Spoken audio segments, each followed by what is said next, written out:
Wala pa nga, wala pa. Hindi, talaga. Meron ba kayong mga ritual bago kayo umakyat dito sa stage? Like, bago kayo mag-perform, meron ba kayong mga routine, may mga ritual ba kayo na ginagawa?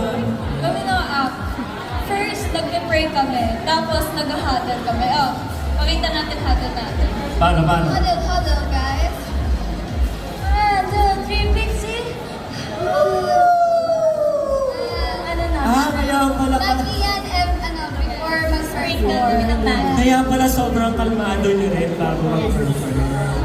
Also, we're praying before performance. Praying.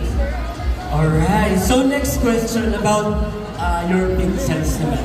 About your fans. So, may mga fans na nagdadala ng lights dito or may mga nagdadala ng banners dito. Sa mga nakita nyo mga bit-bit ng mga pixels ninyo, ano yung mga pinaka-creative na nakita ninyo so far? Ano mo?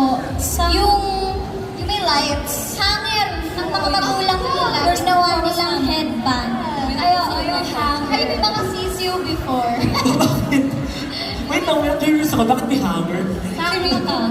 Ayan, may story po si Mita. Kasi, one time, parang nagla-live ako. Tapos parang nakita nila sa background ko yung sobrang laking hanger. Okay. Tapos natuwa sila. Tapos nagulat ang first ever performance namin. Lahat sila may suot na parang hanger. Headband na hanger. Oo, headband na hanger. Nung na-add ko lang din, nung nakita nila yung, napansin nila yung hanger na malaki. Si Mita, ginagamit na niya nun, every live, di ba? Para siya yeah. So like, Parang nagigigil. May halong gigil. may anong gigil yung hanger.